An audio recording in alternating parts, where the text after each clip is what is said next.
C'est cette ville grande et fortifiée qui a juré de Josué sur le chemin de Canaan ne devait pas passer par Jéricho parce qu'ils estimaient que les histoires de Josué ne les concernaient pas et que même si Dieu a dit qu'il devait donner Canaan à Israël, eux ils étaient prêts à accepter la volonté de Dieu. Mais cette même ville de Jéricho, quand Dieu a manifesté sa puissance, Josué, par les cris, par le son des trompettes, a fait tomber les murailles et Israël a traversé, toute son armée s'est retrouvée dans le pays de Canaan. Quand nous lisons toujours l'histoire de Jéricho, nous voyons que plusieurs siècles plus tard, après que Josué ait proclamé une malédiction sur cette ville, il y a eu un homme qui a hérité d'Élie la double portion de son esprit, de sa puissance. Et quand il a commencé son ministère, c'était exactement dans la ville de Jéricho. Et la Bible dit que les fils des prophètes qui étaient à Jéricho sont venus se prosterner devant l'Élysée et ont dit: le séjour de la ville est bon, comme le voit mon Seigneur, mais la seule chose qui me dérange, c'est que les eaux sont mauvaises. Et l'homme de Dieu ne s'est pas fait prier, il a demandé qu'on lui apporte un plat neuf et du sel et qu'on le conduise à la source des eaux de Jéricho. Étant à la source des eaux de Jéricho, il va déclarer cette parole: ainsi parle l'Éternel, j'assainis ces eaux, il n'en proviendra plus ni mort, ni stérilité. Et quand il a versé le sel, la parole s'est accomplie. C'est pourquoi, lorsqu'il a été question de la guérison de Naaman, le même Élisée a demandé à Naaman d'aller se plonger 7 fois dans les eaux du Jourdain de Jéricho. Pourquoi? Parce que quelque part, cette ville-là avait bénéficié d'un assainissement. Quelqu'un me dit amen. Quand Jésus commence le ministère, il prend le soin d'abord de traverser la ville. Pourquoi?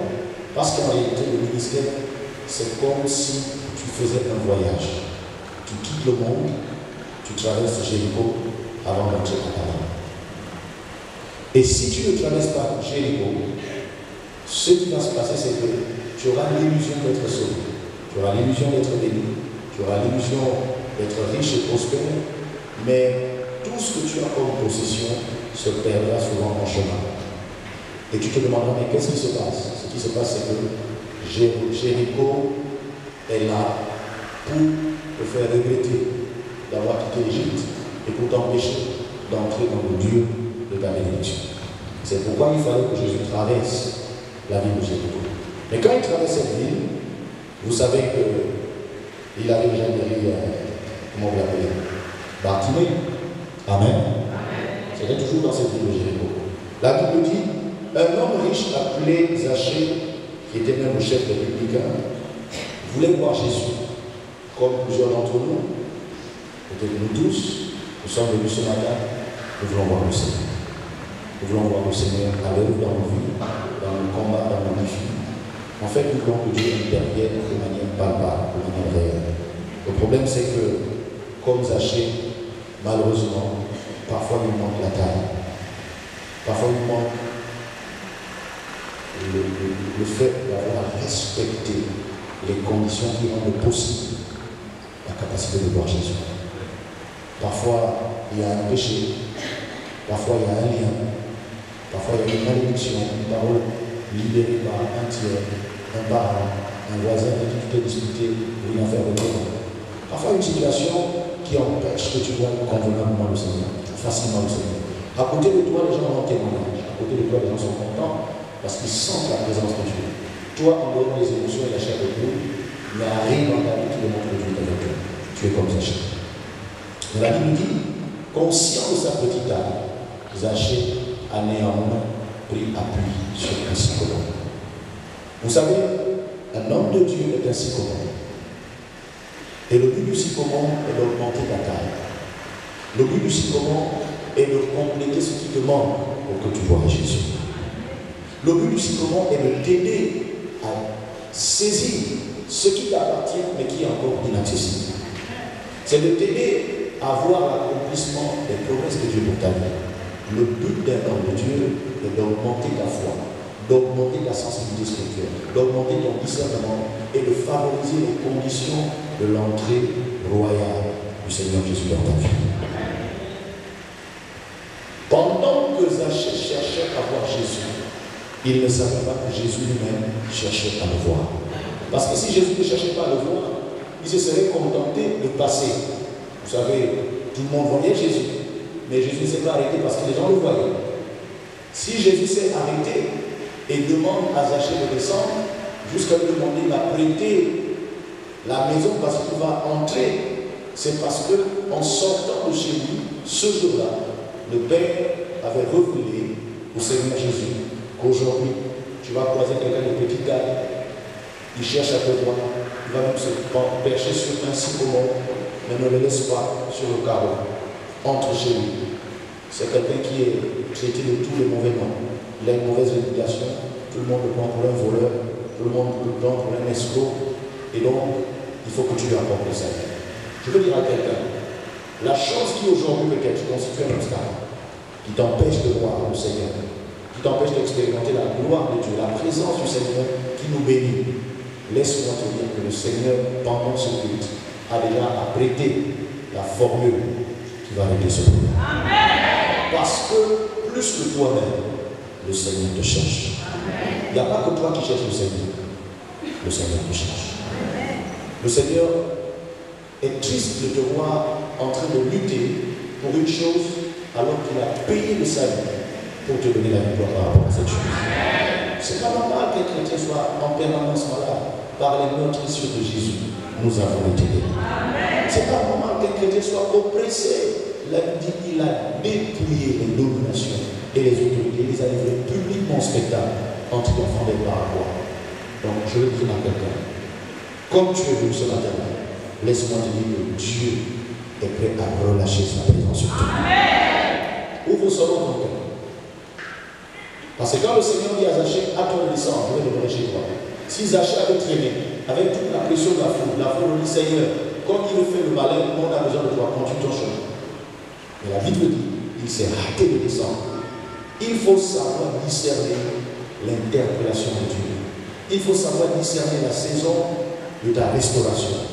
Dieu ne peut pas tout te donner.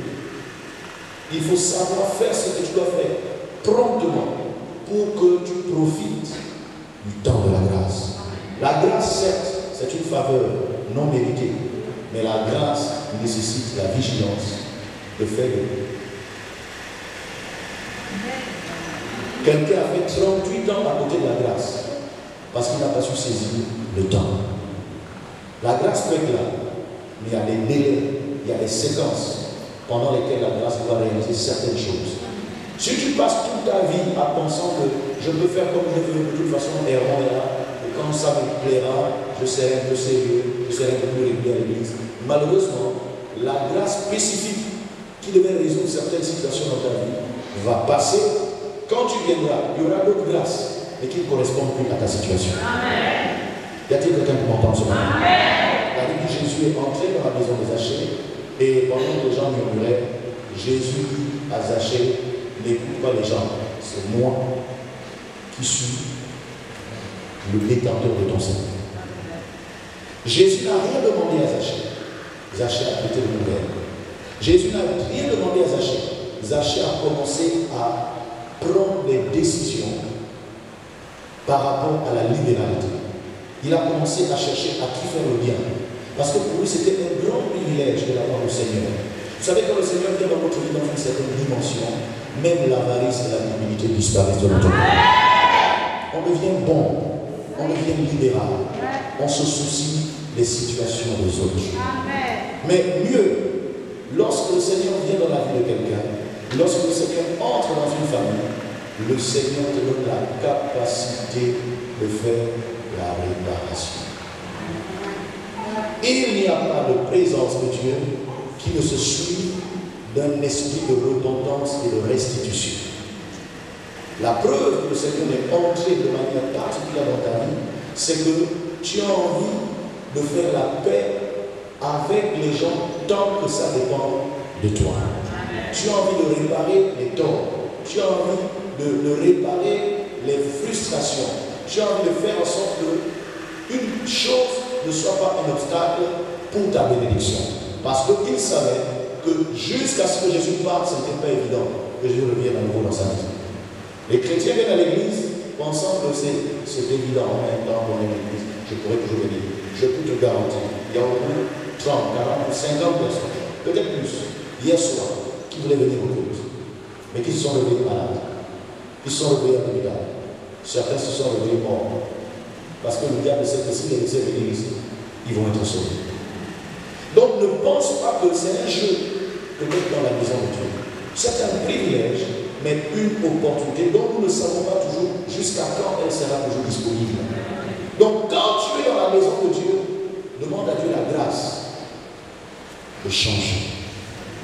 La grâce de réparer les torts. Ce n'est pas normal qu'un chrétien qui pratique la présence de Dieu est toujours ou soit toujours en problème avec quelqu'un. Même les dettes, si tu sais que tu as des dettes, demande à Dieu, quand tu sens la présence de Dieu, quand tu vas la main, Seigneur, fais-moi grâce de réparer mes dettes, de régler mes dettes. Parce que la dette est un péché indolent.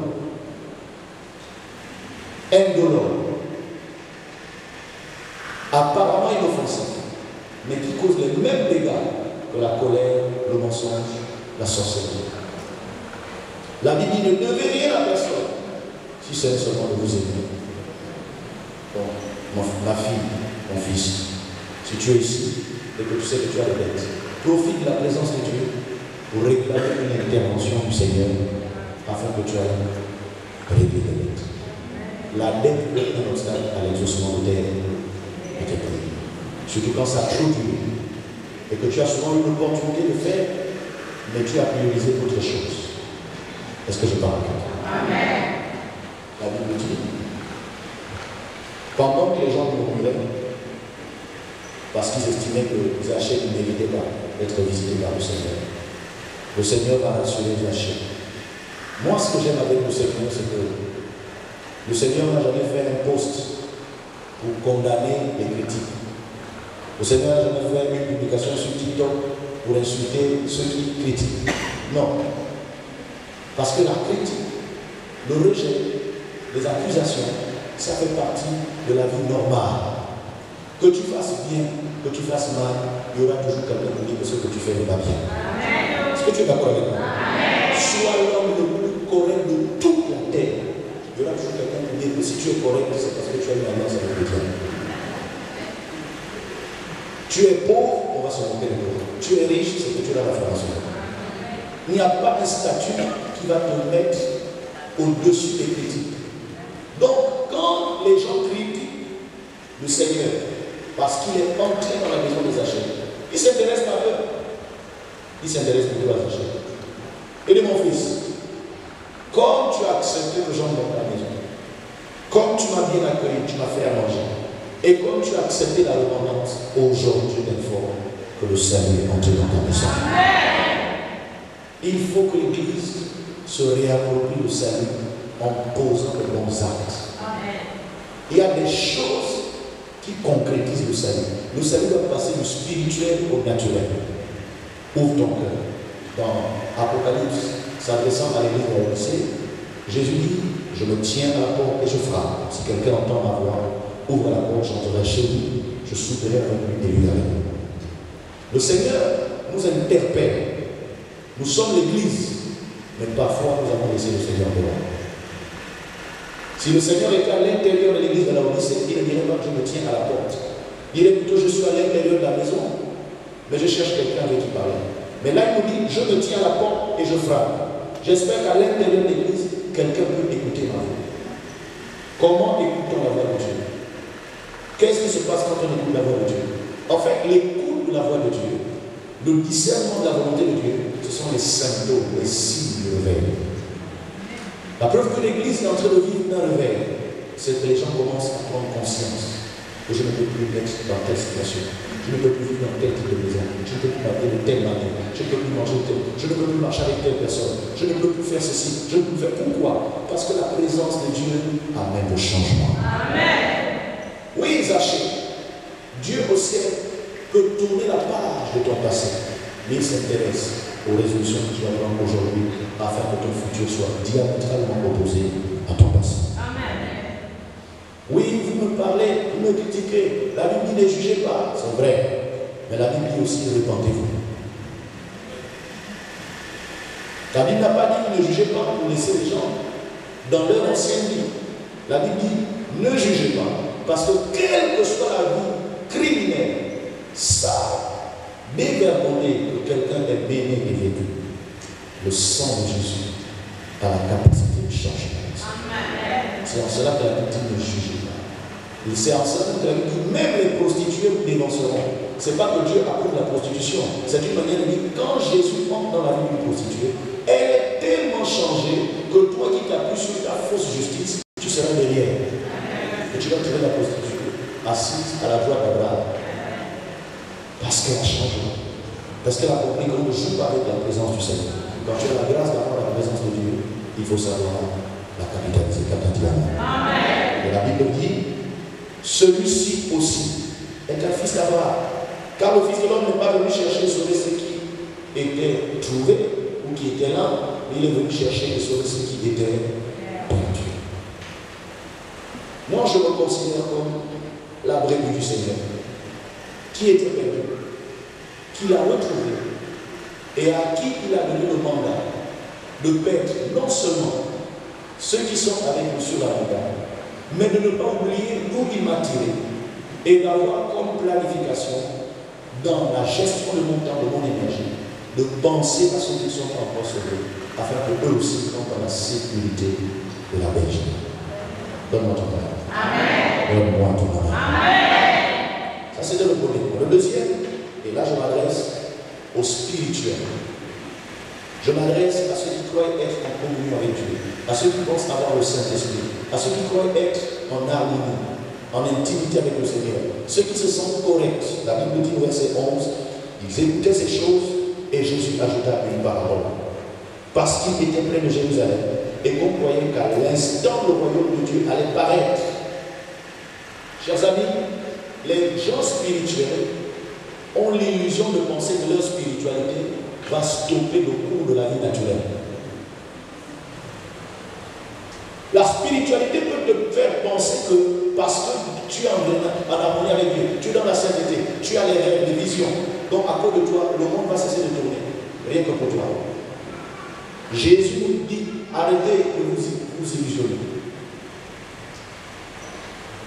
Un homme de haute naissance s'en alla dans un pays lointain pour faire investir de l'autorité royale et pour se faire investir de l'autorité royale de revenir ensuite.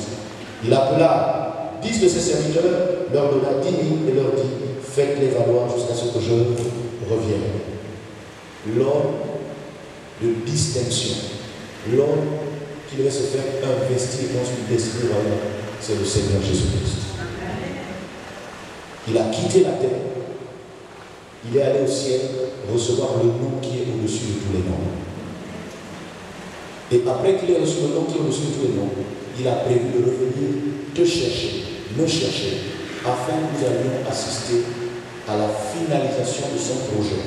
Parce que quand Jésus est venu la première fois et qu'il a donné sa vie à la croix, il t'a fiancé, il m'a fiancé, et m'a promis, il t'a promis qu'il va faire de nous son épouse.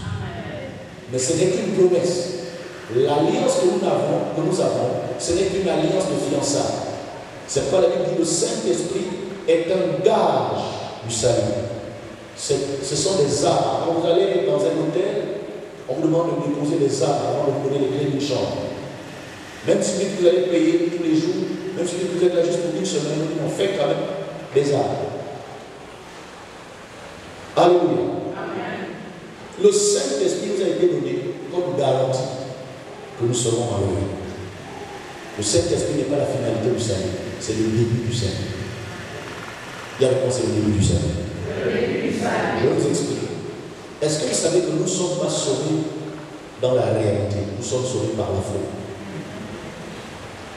Nous ne sommes pas sauvés dans la réalité. Dans la réalité, nous vivons dans un monde, nous habitons dans un corps et nous évoluons dans des environnements qui sont encore dominés par le diable.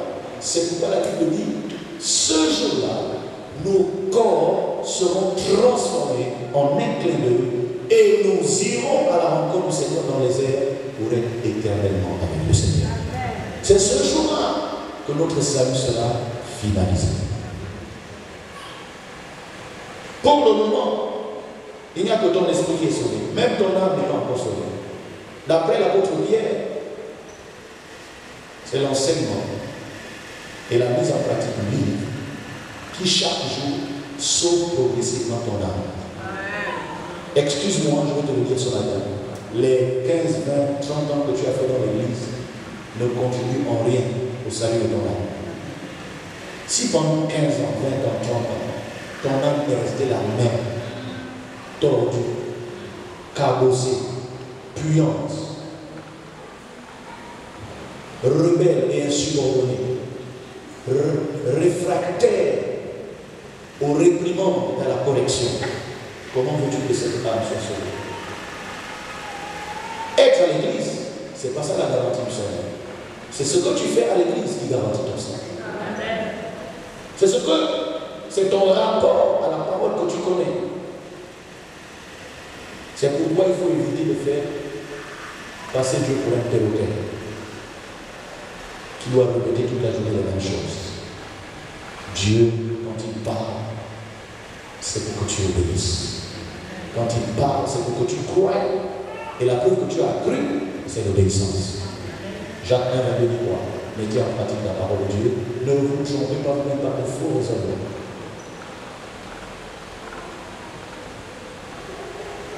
Cet homme, donc, qui est le Seigneur, va donner 10 000 à ses serviteurs. Mais la Bible déclare que ses concitoyens, parce qu'ils le haïssaient, vont envoyer une ambassade auprès de lui pour lui dire: nous ne voulons pas que cet homme règne sur nous. Lorsqu'il fut de retour, après avoir été investi d'autorité royale, il fit appeler auprès de lui les serviteurs auxquels il avait donné l'argent, afin de connaître comment chacun l'avait fait valoir.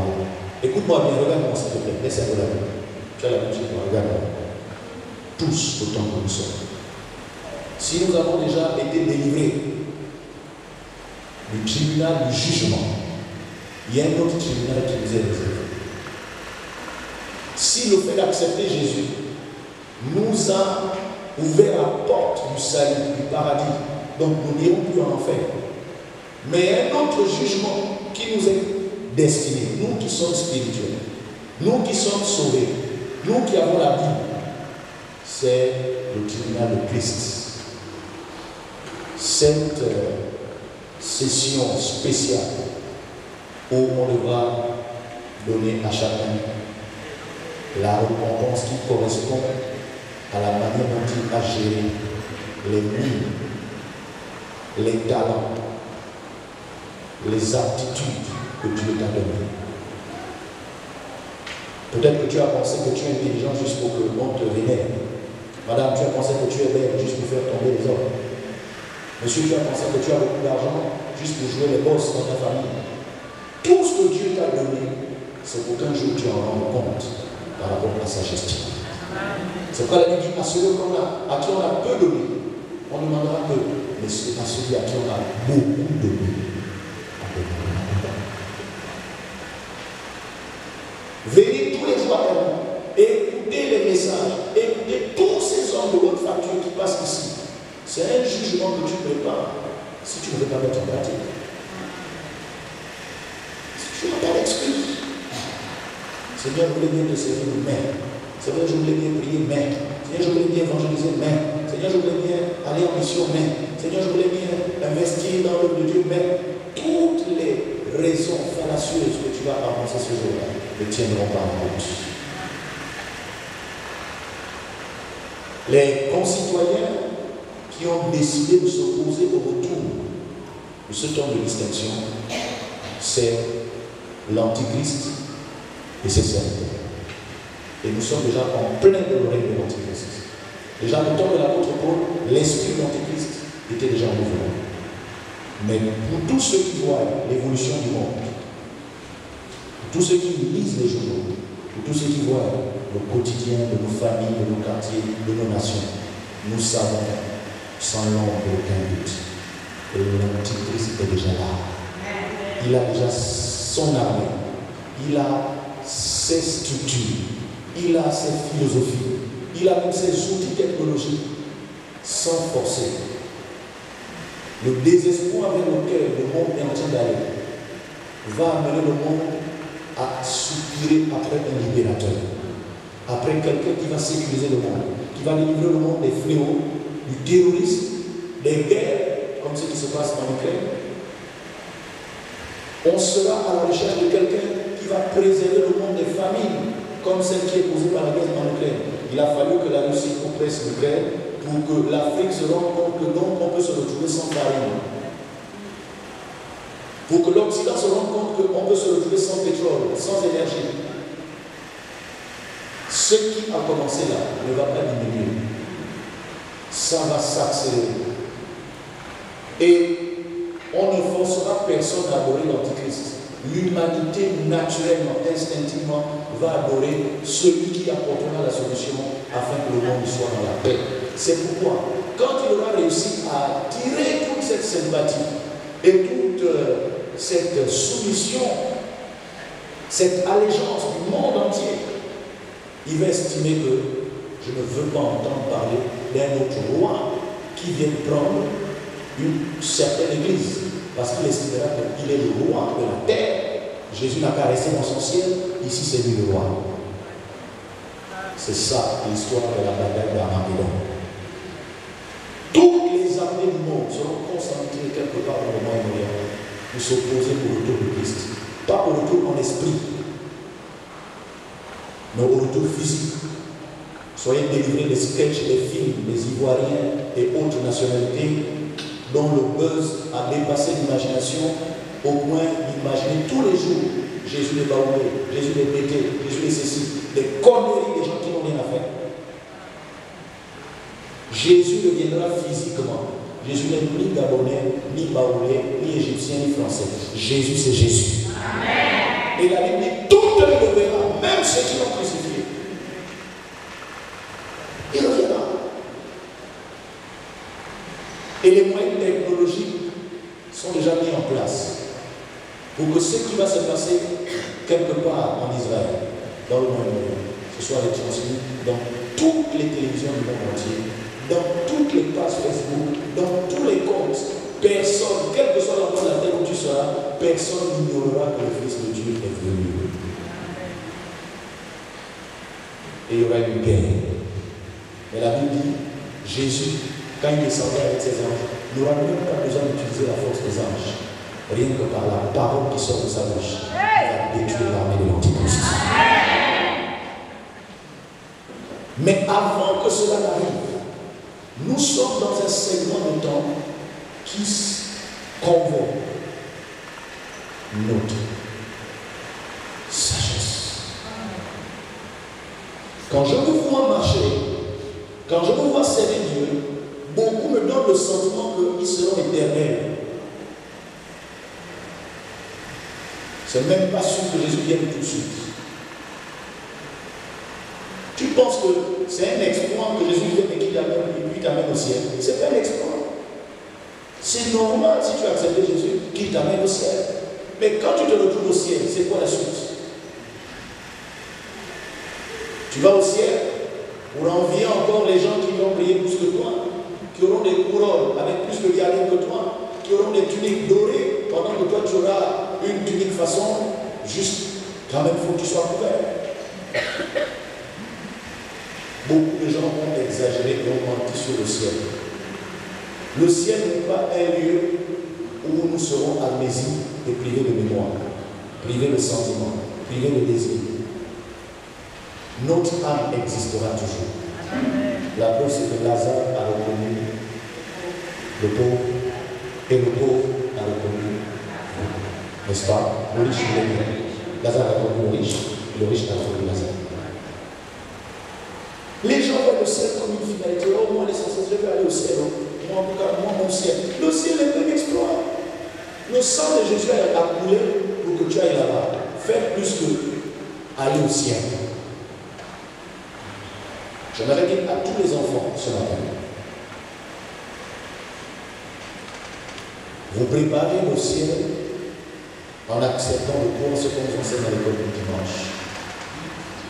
Mais vous préparez votre récompense en prenant en compte ce qu'on vous enseigne et en faisant les meilleures études possibles, en étant des génies, des gens tellement qualifiés que vos ressources intellectuelles, financières et matérielles vont faciliter le salut de ceux qui ne sont pas encore sauvés. Et quand vous irez au ciel, vous serez fiers d'être au ciel, mais en ayant contribué au repas du ciel. Ce qui est extraordinaire, c'est pas d'avoir un billet VIP où tu es assis à la table d'honneur avec les mariés. Moi, là, quand on me donne un billet VIP et que je sais que je ne vais pas contribuer au mariage, je ne peux pas venir m'asseoir. Je n'aurai pas l'appétit de manger de la nourriture. Mais si on me donne un billet VIP, non seulement je donne ma contribution, je prépare le cadeau. Donc quand je m'assois à la table d'honneur, je sens que je mérite d'être là. Amen. Ne soyez pas ceux qui attendent les mariages pour aller manger cadeau. Le grand mariage arrive. Quelle est ta contribution pour sa réussite? Combien d'âmes assisteront à ce mariage à cause de toi? Combien de personnes vont dire gloire à l'agneau à cause de ton évangélisation, à cause de ton investissement pour l'œuvre de Dieu, à cause de ta fidélité, ta régularité, ta constance dans le ministère, l'œuvre à laquelle Dieu t'a appelé. Nous voulons prêcher l'évangile du 7 et 9 juillet. C'est quoi ta contribution? Ton histoire où tu vis aujourd'hui, tu disparais. Tu vis aujourd'hui, tu disparais. C'est comme ça que tu vas aller au ciel. Tu parles même de quel ciel? Au ciel, il n'y a pas de place pour les esclaves. Au ciel, il n'y a pas de place pour les gens qui ne sont pas sérieux. Au ciel, il n'y a pas de place pour les gens qui prennent leurs engagements à la légère. Tu prends un engagement. Quand tu es de bonne humeur, tu disparais, ou alors tu fais comme si toi-même tu ne te souviens pas que tu as pris un engagement. Ce n'est pas le ciel de la Bible où tu vas. La Bible dit, il a demandé des comptes. Moi, je te donne un conseil. N'attends pas ce jour-là pour rendre des comptes. La Bible dit, l'homme spirituel juge de tout et il n'est lui-même jugé par. Il y a avec moi, si je suis spirituel, chaque matin, je dois m'examiner. Dis encore, si je suis spirituel, chaque semaine, je dois m'évaluer. Oui, tu peux être capable de dire en quoi tu as contribué pour l'extension du royaume au bout d'une semaine, au bout de 2 semaines, au bout d'un an. Seigneur, je veux le mariage. Quand on aura donné le mariage, c'est quoi la suite? Seigneur, je veux une grosse voiture. Quand on va te donner le dernier Range Rover, c'est quoi la suite du projet? Seigneur, je veux qu'on sente que les enfants de Dieu peuvent aussi faire la politique. Quand tu seras député, c'est pour voter quelle loi? Seigneur, je veux être président. Quand tu seras président, qu'est-ce que tu vas faire passer comme loi? Quelles sont les décisions que tu vas prendre pour favoriser le royaume de Dieu?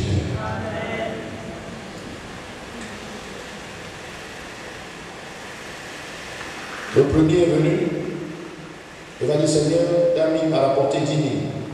Et il lui dit, Seigneur, bon serviteur, parce que tu as été fidèle en peu de choses, reçois le gouvernement de 10 000. Le second va et dit, Seigneur, David a produit 5 000. Et il lui dit, toi aussi, sois établi sur 5 000. Un autre va et dit, Seigneur, voici David, je l'ai gardé dans un linge, dans le bain, parce que j'ai eu peur de toi. J'ai appris à te connaître. Tu es trop dur, Seigneur. Tu prends même ce que tu n'as pas déposé et tu moissonnes même là où tu n'as pas semé. Est-ce que ce n'est pas l'attitude que tu as souvent? Chaque fois que le Seigneur te demande de faire quelque chose, chaque fois que le Seigneur te demande de s'aimer dans la maison, tu dis Seigneur, toi aussi. Il faut d'abord le bénir. Quand tu sais que si tu me bénis, je n'ai pas de problème, je vais donner. Souvent tu dis Seigneur, comment tu peux me demander alors que tu sais que je n'ai rien? L'attitude de celui qui a reçu une vie fait quoi au Seigneur qui n'a rien reçu? quand il y a les mariages, quand il y a les deuils, quand il y a les naissances, quand les gens viennent à faire le bac, toi qui n'as jamais donné 10 000 à l'église, tu vas les donner 10 000 au neveu, à la nièce, pour que la famille te voie bien. Est-ce que je dis la vérité? Amen. Quelqu'un qui ne travaille pas, quand il y a un mariage, il va cotiser 50 000.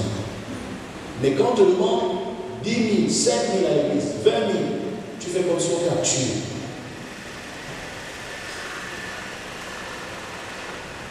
L'une des choses qui retient mon attention ici, celui qui a reçu 10 000 en a gagné 10 autres. Celui qui a reçu 5 000 en a gagné 5 autres. Est-ce que nous ne comprenons pas ici, chers amis, que chacun doit d'abord se connaître avant de commencer à servir le Seigneur? Et évalue-toi. Tu penses que Dieu s'est trompé en te donnant ce master? Dieu ne savait pas quoi faire de toi, c'est pourquoi il a permis que tu ailles en Europe, que tu travailles dans de grandes entreprises, de pointe. Cette expertise que tu as là, Dieu s'en voulait, c'est pourquoi il a permis que tu es. Non, ne blague pas.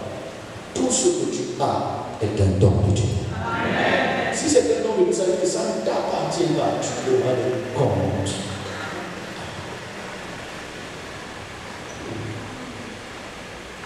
Où ce temps que nous sommes, moi en premier, nous ne sommes que des dispensateurs. Un dispensateur, c'est un gestionnaire. Le gestionnaire, il peut jouer avec les chiffres. La seule chose qu'on lui donne, c'est seulement le grand. Mais le propriétaire ne connaît pas les chiffres. Il est seulement propriétaire. Le propriétaire UGB n'est pas forcément banquier. Le propriétaire de GFI n'a pas besoin d'être banquier. Il ne faut pas confondre l'administrateur et le propriétaire. Je ne sais pas qui je parle ce matin. Oui, parce que quand je parle de BGFI, il y en a déjà qui collent un visage.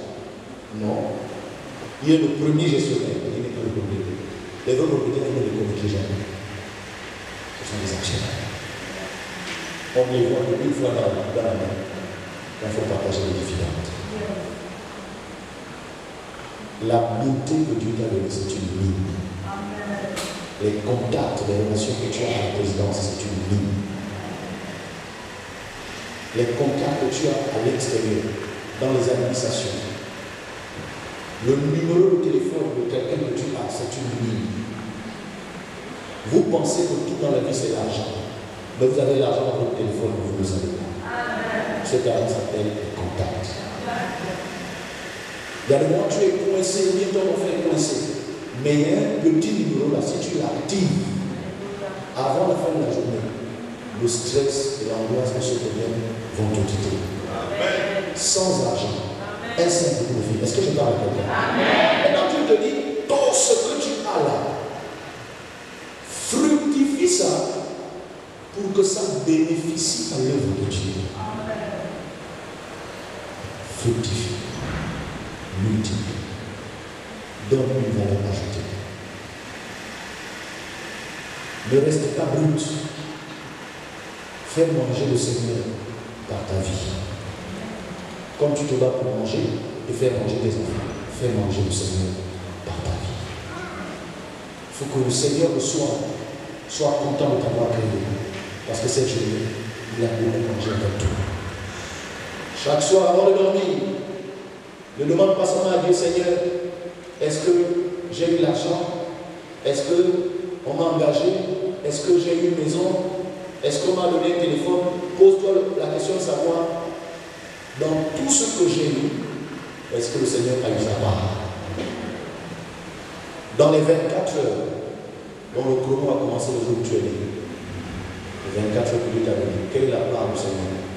Chaque soir, quand tu fais le bilan, qu'est-ce que le Seigneur a donné? Je te donne déjà un conseil. Même si tu ne travailles pas, apprends à donner la dîme de ton temps. Quelqu'un dit avec moi la dîme du temps. La dîme du temps. La dîme du temps, la dîme de 24 heures, c'est 2h40. Tu peux répartir de 2h40 en te disant, je consacre 40 minutes pour la prière. 20 minutes avant d'aller au travail, 20 minutes avant de dormir. Mais les 2 heures, je veux planifier ma journée pour que le Seigneur trouve un intérêt, son intérêt dans tout ce que je vais réaliser. Quelqu'un m'a dit amen. Pendant que tu es devant ton poste d'ordinateur, le Seigneur peut trouver son intérêt. Pendant que tu passes des coups de fil dans le cadre du boulot, quand tu prends des nouvelles des parents, des amis, il faut que le Seigneur ait son intérêt. Dans tout ton discours, mets un mot où le Seigneur peut te glorifier. Mets un mot où le Seigneur peut sauver quelqu'un. Parce que je parle comme ça. Le temps est arrivé où nous ne devons pas marcher comme des gens qui sont à l'attente d'une venue du Seigneur. Tellement la durée que nous sommes en train d'agoniser. Non!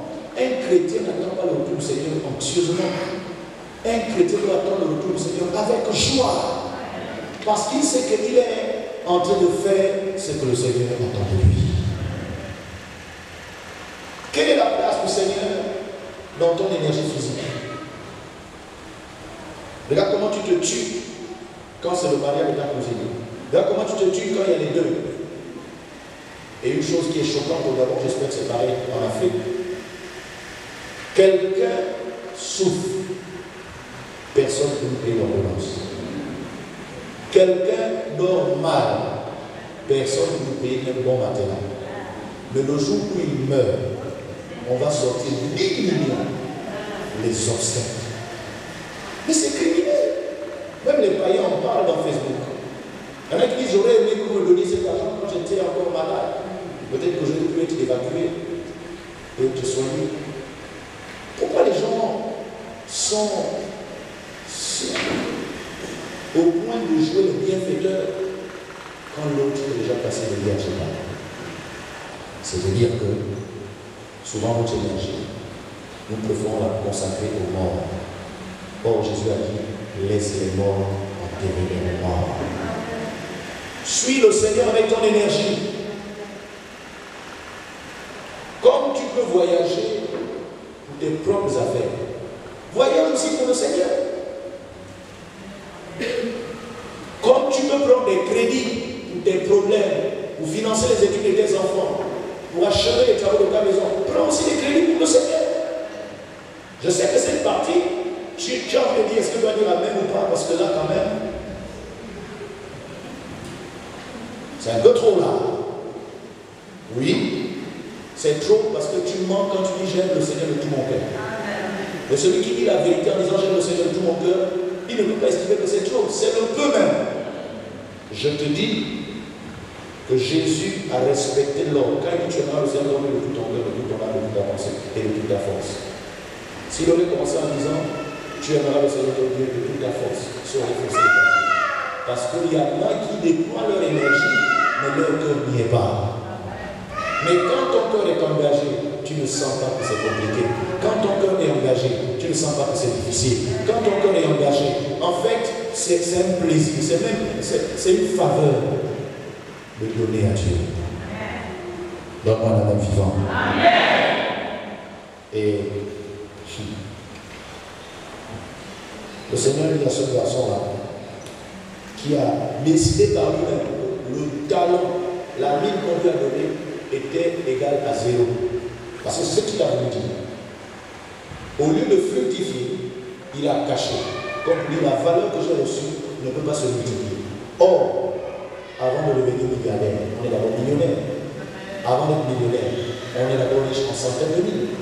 Avant d'être riche en centaines de mille, on a d'abord des dizaines de mille. Pour arriver à 10 000, on a d'abord 1000 francs. Même si certains ont commencé déjà en haut, mais il y a quelqu'un qui a payé le prix pour qu'il commence en haut. Toi, ne sois pas de ceux-là qui pensent que pour mieux servir Dieu, Dieu n'a qu'à d'abord bien arranger ma vie. Il va me prendre, il va m'arranger, il va me positionner aux impôts. Qui t'a dit que le seul endroit où tu peux servir directement dans ces impôts? Beaucoup qui sont aux impôts, ils ont les dettes. Beaucoup qui sont au trésor, ils ont les dettes.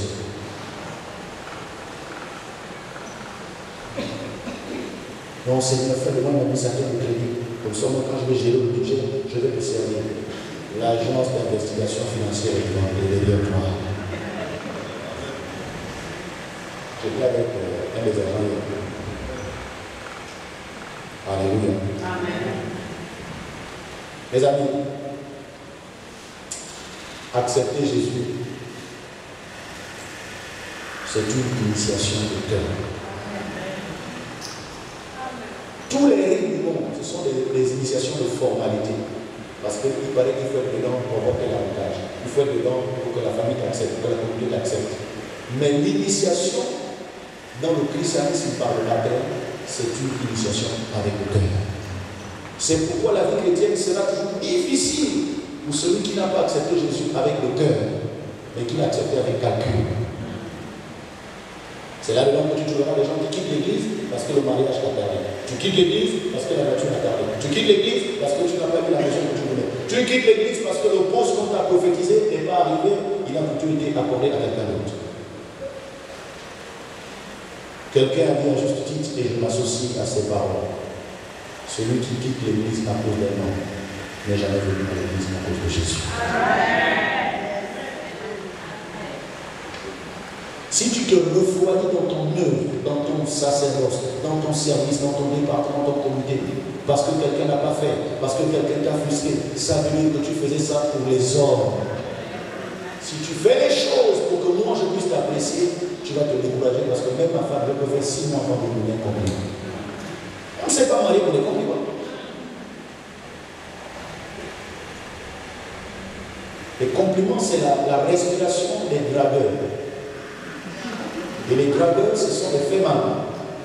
Il n'a rien qui te fait vivre avec du vent. Tu commences à imaginer le château, la belle vie. Tu n'as même pas vu la bite. D'ailleurs, il t'amène dans les grands restaurants pour que tu crois qu'il est riche. Mais après, quand tu te réveilles, 1 mois, 2 mois, tu le vois sortir tous les matins, toujours bien habillé. Tu te souviens de quelqu'un? Nous habitions à l'époque. J'ai sa fiancée à la semaine. Tous les matins de Dieu fait. Bien habillé. Chemise correctement repassée. Belle cravate. Costume qui est passé dans un vrai précipice chez les fois des Sénégalais. Il sort le matin, il vient le soir, comme un BCDG avec quelques baguettes de gars. Bon, j'ai pris les trucs à rigoler, passant. Et nous, on était convaincus qu'il travaille. C'était un phénomène. Quand la fiancée a découvert ça, elle a failli avoir une crise d'âme. C'était la fin des fiançailles. Ça existe. Les gens qui t'as dit qu'ils te font accepter le mensonge au cadre.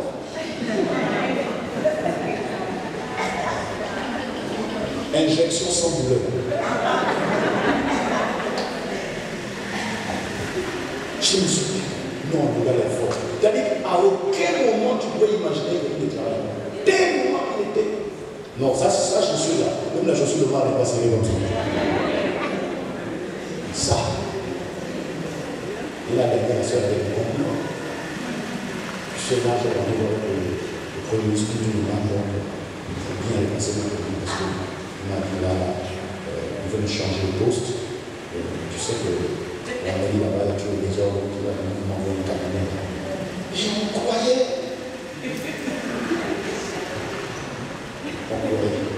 Les dragueurs, c'est gens qui mentent et les femmes aiment les menteurs. Non, ce n'est pas une légende. C'est établi, c'est scientifique, on l'a constaté. C'est pas normal, mais c'est comme ça. Quelqu'un qui te dit la vérité, là où tu te vois là, je ne sais même pas où je vais dormir aujourd'hui. Tu sens que le diable t'a visité. Tu commences à envoyer le feu sur lui. Que plus jamais il m'appelle, plus jamais. Le sang de Jésus, l'enfant d'équipe. Oh mon Dieu. Hein? Mais lui au moins il t'a dit la vérité. Maintenant c'est à prendre à laisser. Si quelqu'un n'est pas capable de te dire là où tu me vois là, malgré que je suis payé à 1 million. Mais à la fin du mois, il me reste 200 000. Parce que je suis endetté jusqu'au bout. Il ne t'aime pas. Et toi, tu vas épouser son poste, mais tu vas manger la frustration toute ta vie. Amen. Il est directeur. Il travaille.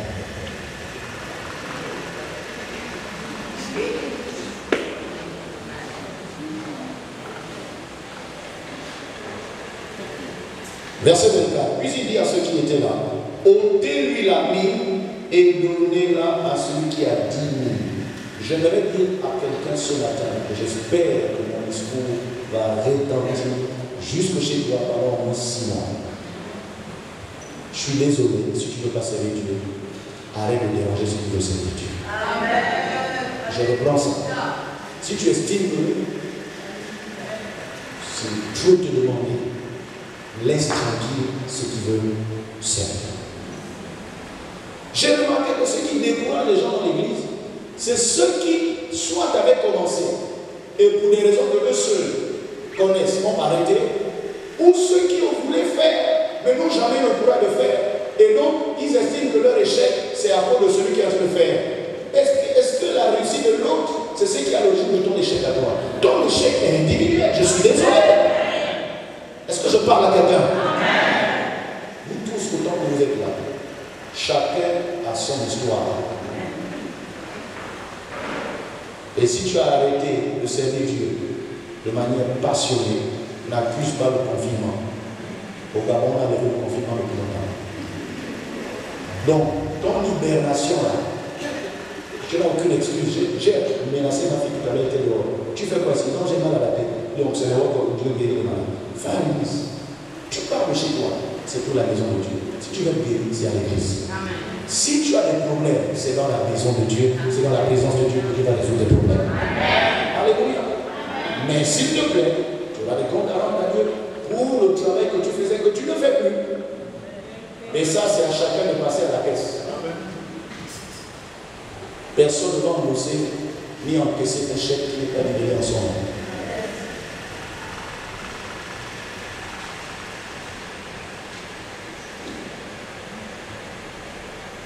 J'ai des jeunes ici qui viennent à l'église juste pour qu'on, quand on dise qu'ils prient à la nuit, toute son énergie est dans tout et n'importe quoi.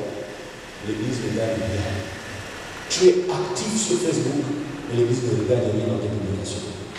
Tu es jeune. On ne peut pas sauver le Gabon en étant présent. On ne peut pas sauver le Gabon en faisant le jeu de pluie. On ne peut pas sauver le Gabon en trouvant toujours une bonne raison pour ne pas faire ce qui doit être fait. Arrête-moi tes justifications.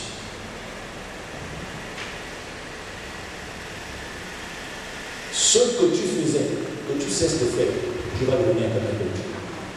Il ne faut pas envier la personne. Il ne faut pas condamner la personne. Il ne faut pas insulter la personne.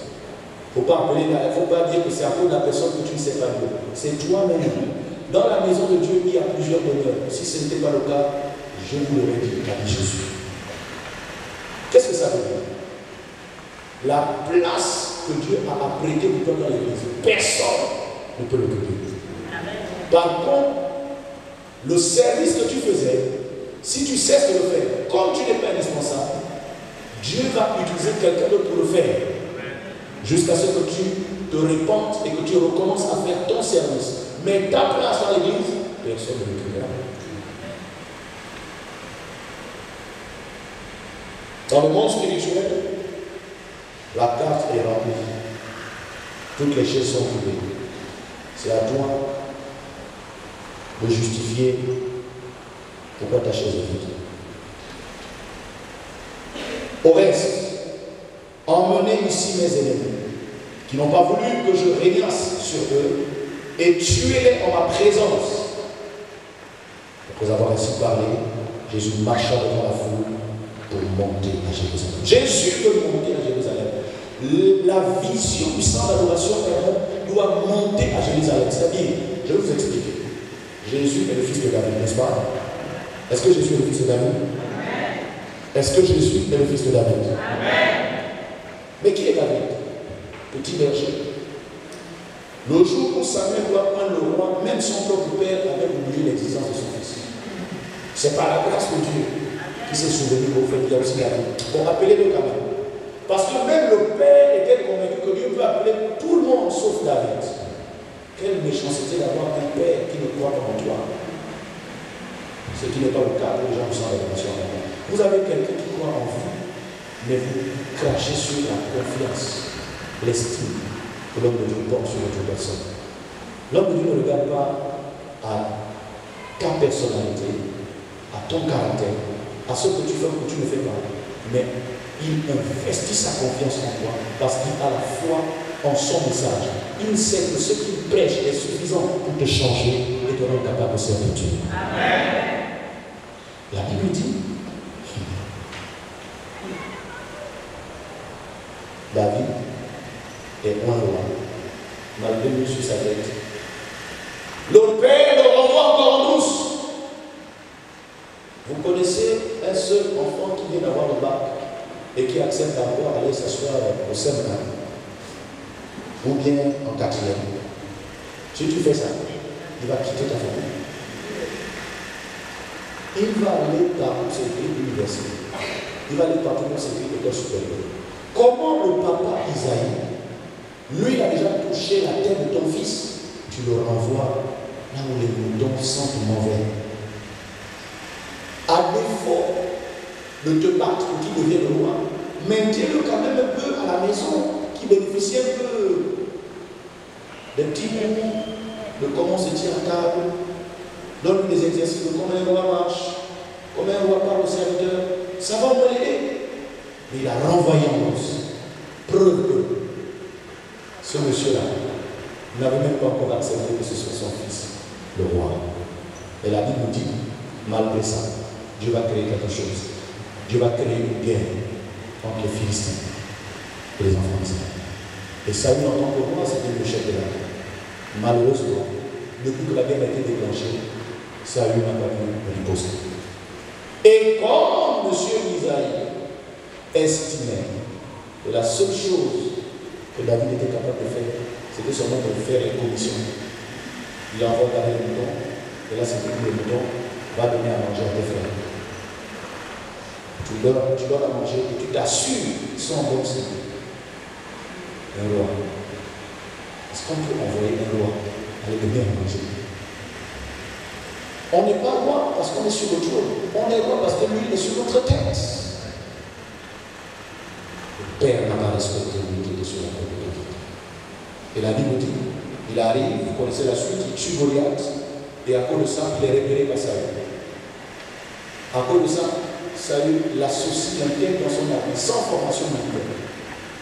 Il fait ses classes, il devient le chef de l'armée. Il mène les batailles de l'Éternel, il tue les Philistins plus que Saül, l'expert militaire. Au point que les femmes ont reconnu que c'est vrai que Saül a chassé 7000, mais David a chassé 7000. Est-ce que je parle à quelqu'un? Amen. Mais la Bible dit, non satisfait de ce que les Philistins ont quand même été vaincus, ce qui préoccupait maintenant Saül, c'était non, David devient de plus en plus populaire. C'est pas normal, il dit de dépasser. Mais il a dépassé le pays, pas parce qu'il veut, parce qu'il est sur sa tête. Dis à celui qui est à côté de toi, tu n'as pas besoin de t'agiter pour dépasser quelqu'un. Lui, il fera la différence. Dis ça à quelqu'un d'autre, tu n'as pas besoin de t'agiter pour dépasser quelqu'un. Lui, il fait toujours la différence.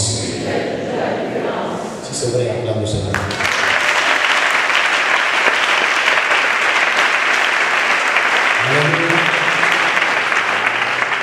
Lui, il fait la différence. Et la Bible dit,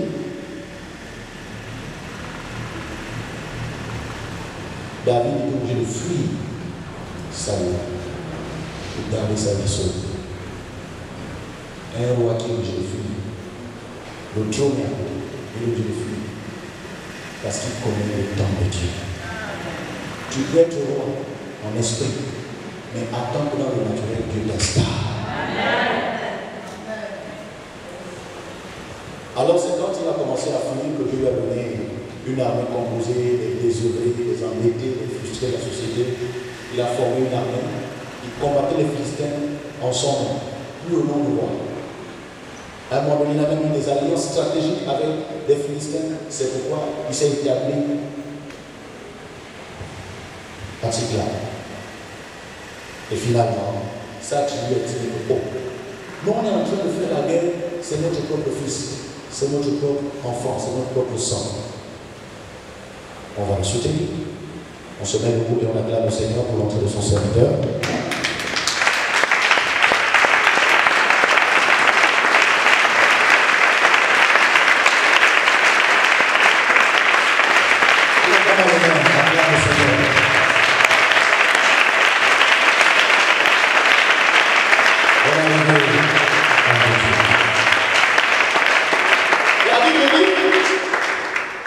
La tribu de Juda a réuni ses anciens et ils ont tenu une réunion stratégique en disant si les autres tribus n'acceptent pas David comme roi, mais comme il est de notre sang, nous quand même on va le reconnaître. C'est là que pour la première fois, alors que lui était dans sa vie depuis 7 ans. Et puis, à 25 ans, c'est là que les anciens l'installent à Hébron comme le roi, non pas d'Israël, mais de Juda.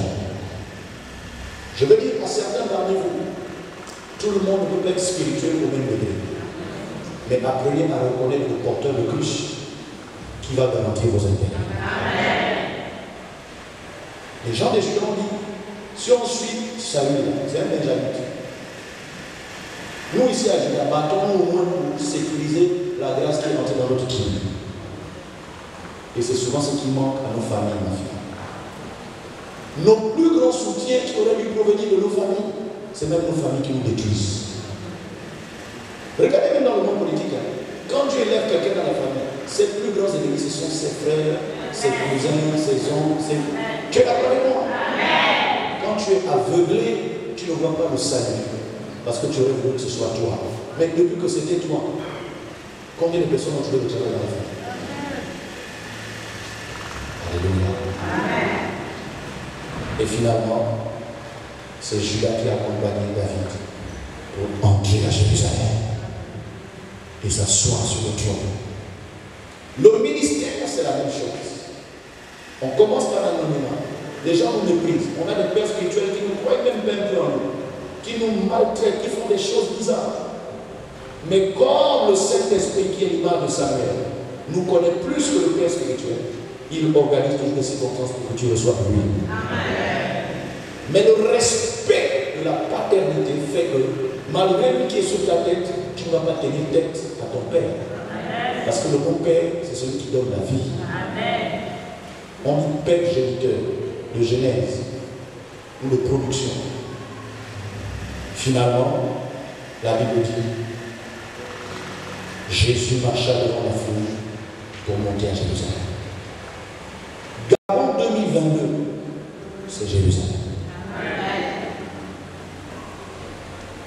Je pose juste une question. Est-ce que les enfants des mondes réalisent que nous ne sommes plus derrière les moutons? Nous ne sommes pas juste pour vérifier est-ce qu'on peut chasser un démon, est-ce qu'on peut délivrer quelqu'un? Il y a longtemps, on fait ça. Tu sais que si c'est pour le mariage, Dieu nous a donné l'option pour le mariage. Tu sais que si c'est pour le travail, des milliers sont venus chômeurs. Aujourd'hui, sont des cadres dans les entreprises. Il y a mieux à faire que d'impressionner les gens avec les petites choses. Gagnons la nation. J'ai dit quoi?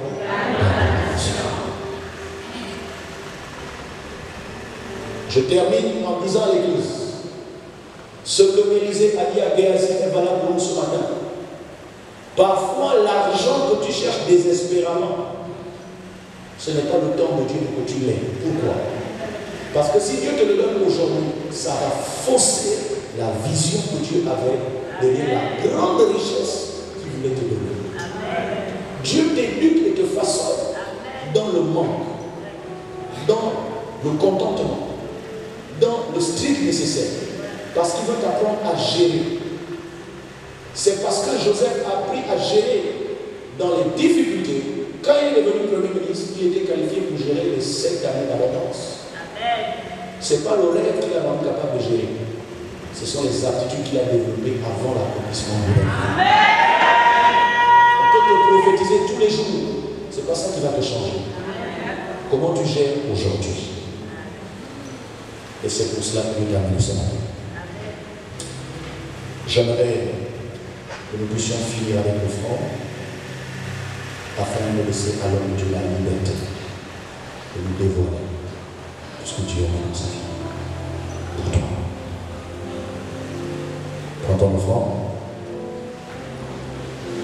T'abîmes aussi ceux qui l'ont.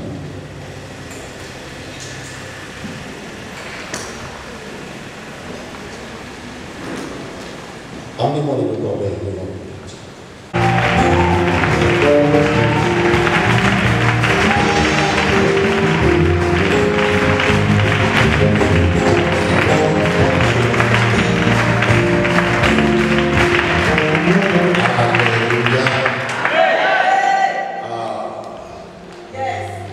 Gloire à Jésus. Jésus est fidèle. Et Jésus est bon. Nous allons juste incliner nos têtes dans sa présence pour vous dire encore qu'il est bon et recommander cette partie entre les mains de Dieu, qu'il soit celui qui va nous révéler encore sa pensée pour dire quelque chose avant que nous puissions nous séparer. Le Seigneur a réservé aussi quelque chose pour toi. Avec tout ce que vous avez reçu depuis tout à l'heure, Dieu veut vous donner un dessert pour que le repas soit complet. Prions le Seigneur.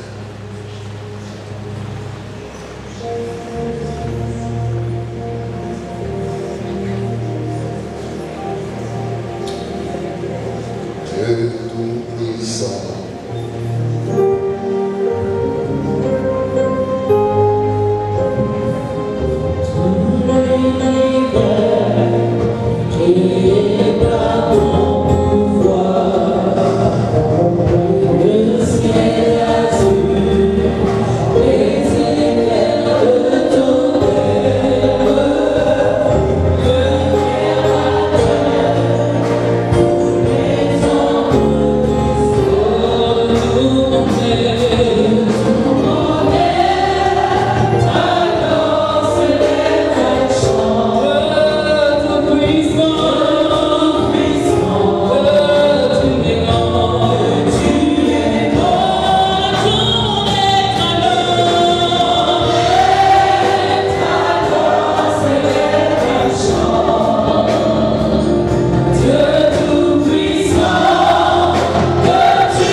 par définition, je dis, c'est être capable de reconnaître la grâce de Dieu dans votre vie. Et ça, au bureau, partout, tout le temps, tu parles, je t'écoute, je reçois. Et j'aurai l'occasion de partager avec toi encore plus. Cette maison est mienne parce que c'est la maison du Père, mais la maison du Père est ordonnée par un témoin. Et si ce témoin te ferme la porte, tu peux boire un peu le Père, ça ne va jamais le faire. Et si le témoin t'ouvre le cœur, tu as la faveur du Père. Parce que le Père est Père grâce au témoin qu'il établit. Il passe par lui. Il fait tout par lui. Quand j'entends certaines personnes dire je suis venu juste servir Dieu, et parfois qu'on saute le témoin, on n'a rien compris de la divinité. Alléluia. C'est pour cette raison que tu es à la bonne adresse. Tu es au bon endroit. Le Seigneur va encore faire de très grandes choses avec vous à cause de votre fidélité, votre obéissance, votre intégrité. Et je suis convaincu, persuadé, que ce qu'il a commencé dans vos vies, il va l'achever. Alléluia. Amen. Avec les faibles mots, que Dieu me donne la force de terminer ce que nous avons écouté. 2 Corinthiens.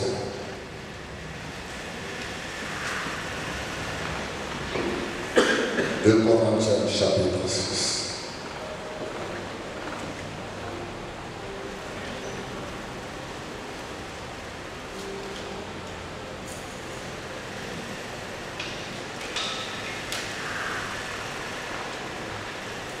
Je pense que le verset 2.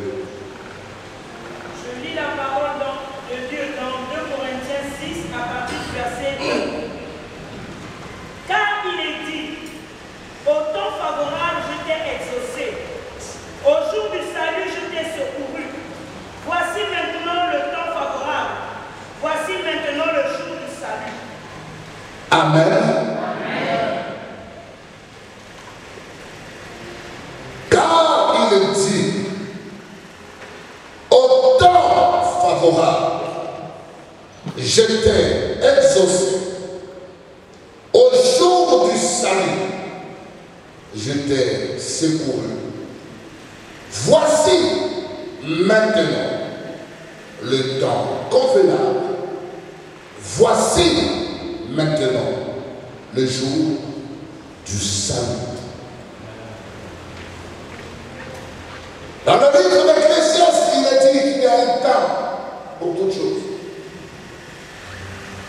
Un temps pour pleurer, un temps pour rire. Un temps pour s'aimer et un temps pour récolter ce qui a été semé. Il y a un temps.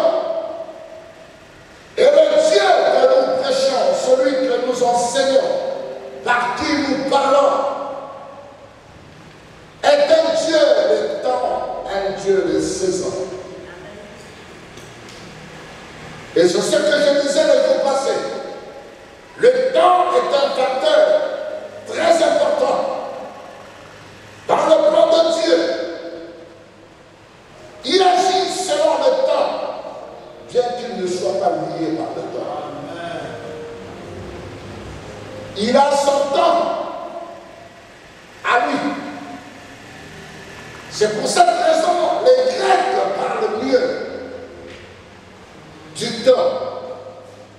Ils l'ont défini par 2 mots importants, chronos et kairos.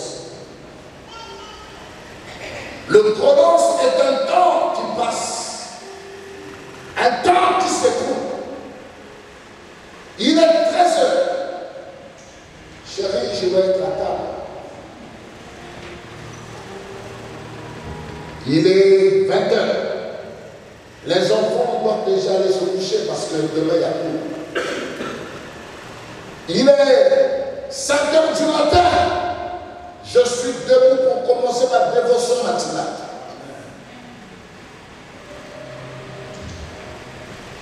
Il est 6h, 7h, je dois me dépêcher parce que je dois aller travailler. C'est ton emploi du temps, ton quotidien. Mais pour ce qui concerne la manifestation de la volonté de Dieu, il a son temps personnel. Il sait à quel moment se révéler dans la vie d'un enfant de Dieu. À quel moment accomplir ce qu'il a prédit ou ce que prédisent ses envoyés. Lorsqu'un prophète, un bishop, un apôtre parle de la part de Dieu, oh, qu'est-ce que c'est formidable! Nous avons l'habitude d'acclamer. Mais le temps de l'accomplissement ne relève pas de sa compétence. Il a parlé, il a donné une orientation, il a dit des choses. Mais celui qui viendra l'accomplir, ce n'est pas lui.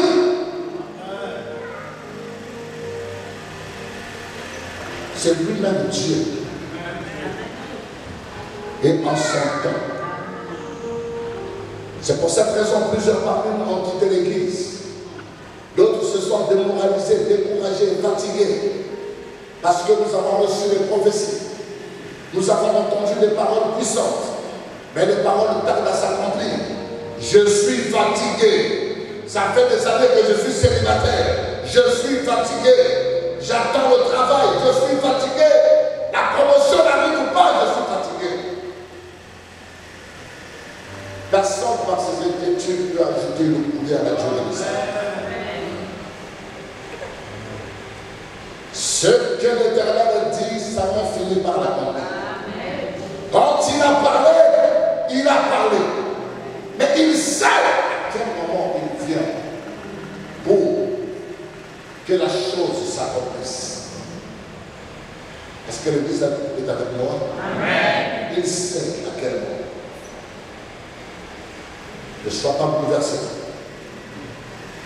Ne sois pas traumatisé. Ne te laisse pas impressionner par les témoignages de X ou Y. Dis à celle ou celui qui est à tes côtés, ton temps arrive. Dis-lui, calme-toi, ton temps arrive.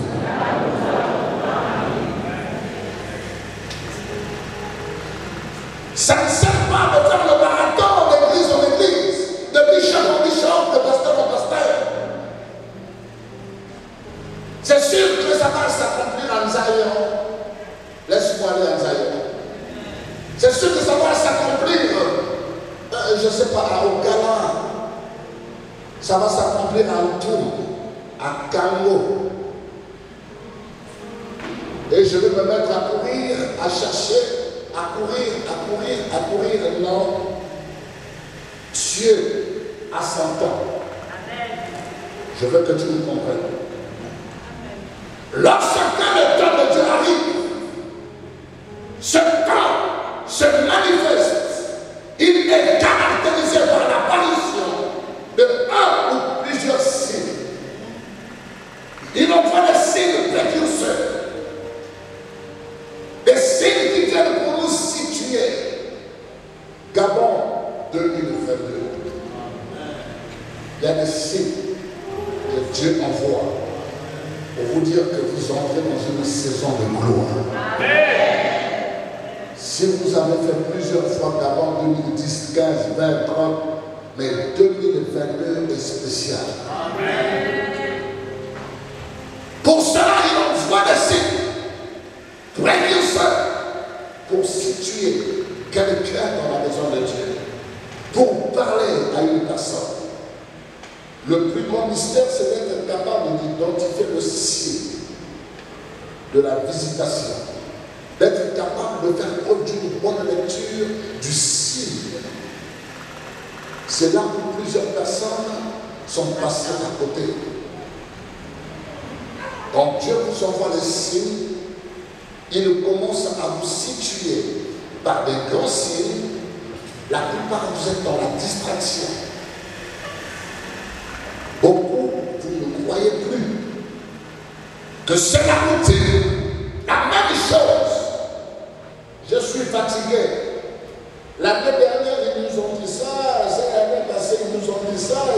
faut ça. Non. Nous sommes fatigués. Ce sont les mêmes choses. Ce n'est pas la même chose cette année. Ce n'est pas la même chose. Cette année est spéciale. Cette année est spéciale. Je dis que cette année est spéciale. Dans mon intervention d'entendre, je l'ai dit, je ne sais pas si tu as suivi, je t'ai relu. Israël avait un problème. Israël a traversé des temps difficiles. Israël était sous la servitude romaine, maté par les Romains, brimé par les Romains.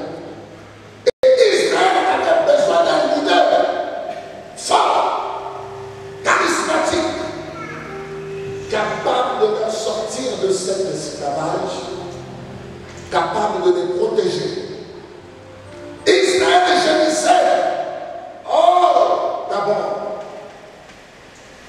Mais quand Dieu a décidé de visiter Israël, Israël n'a pas su à quel moment le Seigneur est arrivé pour changer sa destinée. Il cherchait un leader fort. Le leader fort était là. Il cherchait un charismatique. Le charismatique était là. Il cherchait quelqu'un qui pouvait le protéger. Mais le protecteur était là. Mais Israël attendait un protecteur de la race de Barabbas. Coup pour coup. Œil pour œil. Dent pour dent. Et il savait que celui qui devait sortir Israël était un lion. C'est le lion qui devait venir les défendre, les protéger. Oh, Dieu est un metteur en scène. Il est celui qui déjoue tous nos plans. Il n'est pas là où tu l'attends. Il n'est pas dans ce que tu attends. Il est Dieu. Pendant qu'ils attendaient un homme qui devait venir brutaliser l'armée romaine, ils attendaient un lion. Mais le libérateur ne pouvait pas venir comme un lion parce que le temps du lion n'était pas encore arrivé. Le libérateur a pris la forme d'un agneau. Il fallait qu'il vienne comme un agneau. Parce qu'un lion est orgueilleux. Tu le frappes, il réagit. Tu le bats, il attaque. Il est orgueilleux. Il ne recule devant rien. S'il venait comme un lion, Israël ne devait pas rentrer dans sa destinée prophétique. Pour qu'il rentre dans sa destinée prophétique, il fallait que Dieu déjoue tous les plans. Il vient comme un agneau. Quand il arrive comme un agneau, ceux qui ont vu l'homme, au lieu de voir quelqu'un de fort, ils ont vu un faible. Il a été méprisé. Il a été critiqué. Il a été insulté. Les gens ne l'ont pas reçu. À la place, ils ont accueilli Barabbas. Regarde l'homme que nous avons. On tue un juif, il lui tue 3, 4, 5. C'est ça. Mais dans le plan de Dieu, ça ne devait pas se passer comme ça. Mais à tous ceux qui l'ont reconnu, reconnaître que c'est lui et qui l'ont reçu, la Bible dit, elle a donné le pouvoir de devenir. Le pouvoir de faire quoi? J'ai pas compris. Le pouvoir de faire quoi? Devenir. Est-ce que l'Église comprend ce que j'annonce? Le pouvoir de faire quoi? Devenir. Quand tu parviens à lire, à reconnaître le signe de ta vie,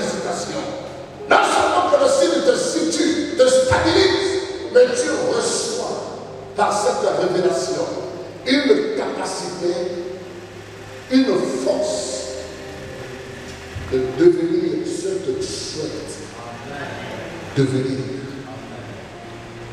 Être.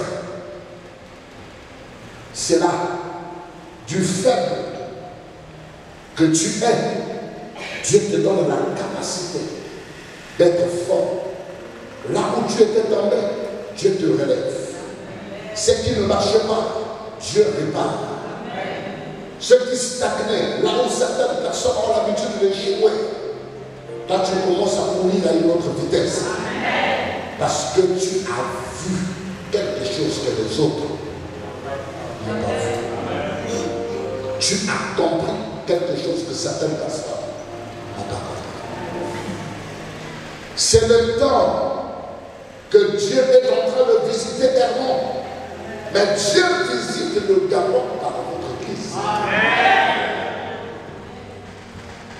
C'est parce que nous, les hommes de Dieu, nous sommes ce que nous sommes. Tellement égoïstes. Tout pour nous, rien pour les autres. Si on pouvait un peu seulement penser à cette nation, le Gabon, je pense que tous les pasteurs devaient se rassembler autour de ce monsieur pour dire, nous mettons tous la main à la pâte pour que le Seigneur introduise le Gabon dans sa destinée prophétique. Dieu ne peut pas passer par tout le monde.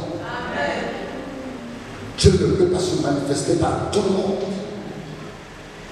Il cherche toujours un homme.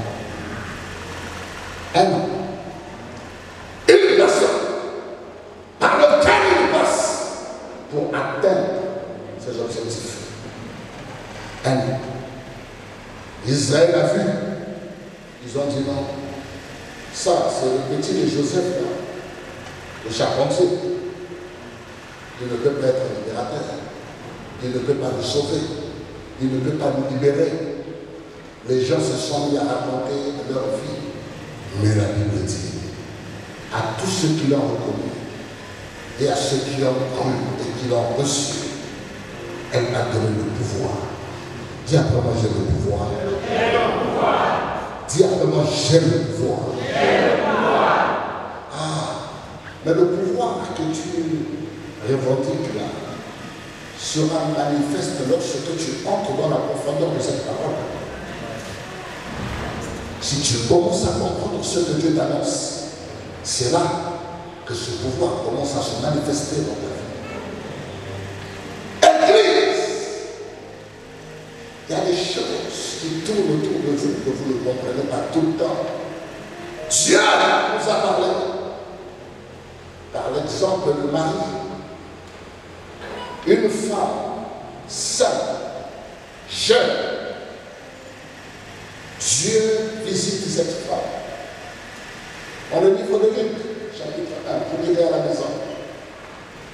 Pendant que la femme était en train de travailler, je ne sais pas, elle va à ses occupations, c'est qu'elle ne savait pas, Dieu était sur ses places. Pendant que tu marches dans le Gabon, dans Libreville, Dieu est sur tes pas. Dieu est sur tes traces. Avant la fin de cette parole, Dieu va te localiser. Soudain, Dieu dépêche quelqu'un vers cette femme. Un ange arrive. Marie, je vous salue. Tu es bénie parmi toutes les femmes. Hein? Tu es ceci, tu es cela. Et c'est l'une des prières les plus efficaces de nos hommes. Alléluia. L'ange a parlé. Et comme Marie regarde à sa fille, elle commence à comparer les paroles de l'ange. Marie dit, ce n'est pas du tout compatible. Parce que la vie de Marie, quand elle pense à son passé, quand elle pense à ce qu'elle était, comment elle a grandi, c'est avec beaucoup de difficultés. En Israël, on donnait des noms par rapport à la circonstance de naissance. Et nous avons compris que Marie venait de quelque part. La nature, Mara, ça montre ce qu'elle était, ce qu'elle a traversé, malgré ses difficultés, tout ce qu'elle était. Dieu, sa vie était liée à de très grandes promesses, à de très grandes prophéties, de très grandes paroles. Quand Dieu arrive pour lui parler, Dieu lui parle, Marie entend l'ange. Il y a une question que Marie va poser à l'ange. Nous avons l'habitude de prêcher. Comment ces choses vont-elles s'accomplir dans ma vie? Elle n'a pas douté, mais elle était curieuse. C'était une curiosité qui devait susciter un miracle. Ce qui est interdit, c'est de douter. Mais tu peux être curieux. Est-ce que je parle à quelqu'un? Ah oui. Comment cela se fait? Moi je te dis, calme-toi. J'ai déjà produit des choses pour toi. Juste pour te conduire dans une autre dimension. Mais ce qui va se passer dans ta vie dépend seulement de la disposition de ton cœur. Est-ce que je parle à quelqu'un? Marie, voici pour toi le signe qui va te prouver qu'il y a quelque chose de grand qui va t'arriver. Va chez ta soeur Elisabeth. Va voir ce qu'elle est devenue. Mais Elisabeth avait été visitée 6 mois avant que Marie soit visitée. 6 mois. Elle est restée silencieuse. Même à sa copine, Marie, sa soeur, tout pour elle, elle n'est pas allée dire. Ça, c'est juste une parenthèse grandeur. Ce que tu fais ici, quand tu comprends que les hommes ne sont pas prêts à t'accompagner, avancer avec toi, il faut te taire. Ça ne sert pas d'ouvrir la bouche et commencer à expliquer des projets profonds. Sinon, tu vas vouloir précipiter ta vie. Tu gardes ça. Elle a reçu une parole. Le monsieur était dans la présence du Seigneur. Zacharie. C'est là que Dieu vient parler. Toujours Gabriel, dans la présence du Seigneur, en train de servir. C'est là que Dieu vient lui parler. Et quand Dieu lui parle, il lui dit des choses. Même l'objectif, c'est vrai que Dieu voulait bénir Elisabeth et Zacharie, mais le plus grand mystère devait passer par Marie. Alléluia. Amen. Alléluia. Amen. Alléluia. Amen. Elle est arrivée, elle a regardé Marie. Dieu dit, observe-la. Quand elle a observé Marie était, Elisabeth d'abord, était méconnaissable. Elisabeth était méconnaissable. Le Seigneur me dit, ce que j'ai pu faire avec Elisabeth, une femme avancée en âge, qui ne pouvait plus mettre au monde, si j'ai pu relever ta sœur et lui donner un enfant, là où la science a déjà dit non, pas possible, c'est que je suis prêt à le faire dans ta vie. Amen. Si Dieu a fait des choses au Nigeria, à Abidjan, en France, partout, et qu'il a levé des hommes puissants et levé en dignité, si tu as pu collaborer avec ces ministères, tu as vu et tu as salué ce qui va t'arriver au Gabon, va dépasser ton temps. Ton temps arrive, il est déjà là. C'est l'Église qui tarde à comprendre. L'Église tarde encore à comprendre. Quand l'Église va comprendre que vous êtes dans votre saison, vous n'allez plus gesticuler comme vous le faites. Non. Tu vas te précipiter. Parce que j'ai vu l'invisible de Dieu. J'ai entendu une parole. Marie commence à se souvenir de toutes les paroles de Gabriel et comprendre que ce que Gabriel annonçait n'était pas du blabla. N'était pas du blabla.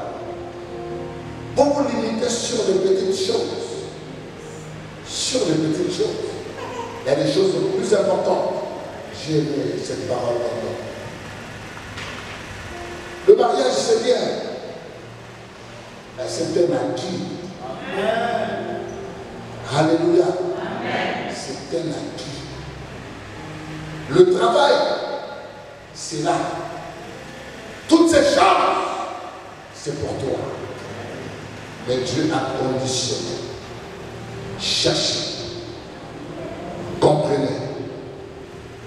D'abord, mon œuvre, mon travail essentiel, ce qui est nécessaire, ce que je disais quelque part, dans l'ordre de priorité, les choses nécessaires passent avant tout. C'est ce que Dieu a dit à Marthe. Ta sœur a choisi la bonne part qui ne lui sera jamais ôtée. Est-ce que je parle à l'église? Est-ce que je parle à l'église? Apprenez à comprendre, à discerner que ce qui nous arrive cette fois-ci est quelque chose qui va nous introduire dans d'autres dimensions. Le reste, ça va suivre. Tous n'ont pas suivi Jésus. Tous n'ont pas couru après Christ. Mais la minorité des gens qui l'ont accepté, jusqu'aujourd'hui, nous parlons de Pierre, Jean et Jacques, parce qu'ils ont compris, ils ont su saisir. Est-ce que je parle à quelqu'un? Est-ce que je parle à quelqu'un? Dis après moi le signe. Dis après moi le signe. Après moi le signe de ma visitation. Le signe de mon élévation.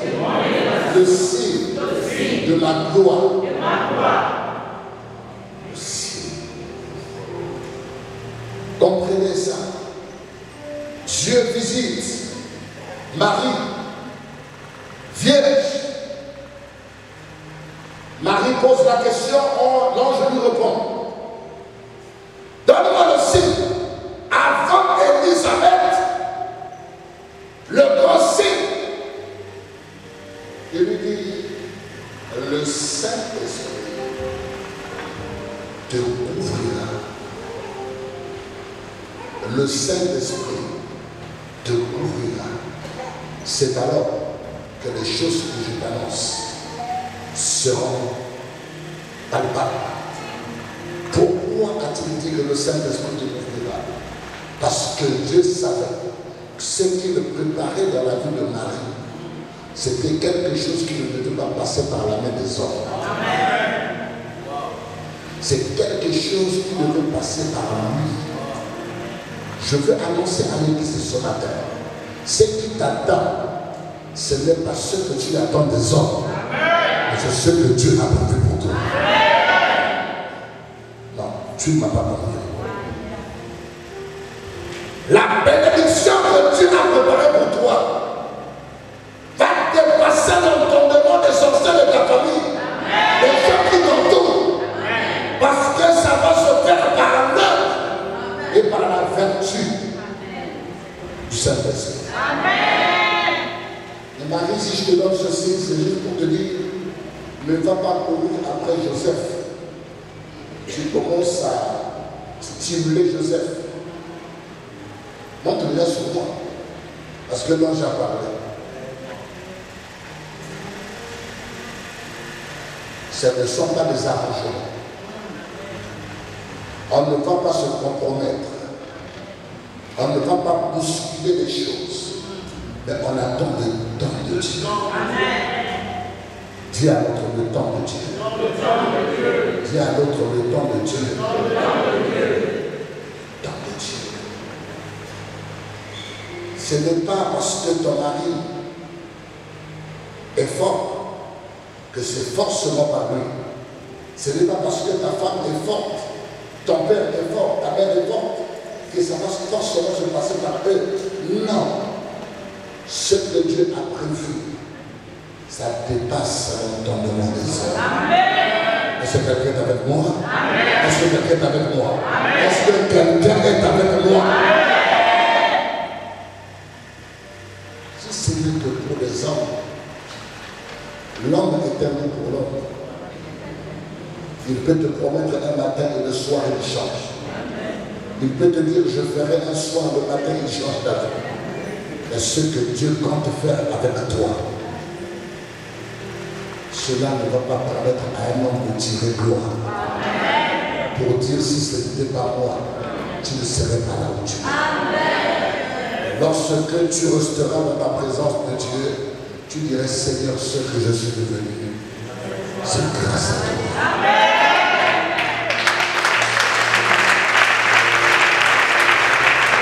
Alléluia. Alléluia. Alléluia. Non, c'est grâce à toi, Seigneur. Je ne savais pas que je venais au Gabon rencontrer le révérend Alphonse. Je vous donne un témoignage. Je suis venu au Gabon pour faire autre chose. Je suis venu au Gabon, moi et mon épouse, nous avons prié. Puisqu'il est question que nous nous sommes levés pour tout à l'heure, nous nous sommes dit, Seigneur, j'ai plusieurs fois fréquenté le Gabon, mais cette fois-ci, toi-même, visite-moi au Gabon. Moi et mon épouse, nous avons parlé. Et depuis Paris, j'ai pris un colis, tu le sais, puisque je suis aussi homme d'affaires. J'ai pris un colis, des affaires importantes, des jolis sacs à main des femmes, des costumes, des choses. J'ai pris le colis, je l'ai par Air France. Je lui savais arriver au Gabon.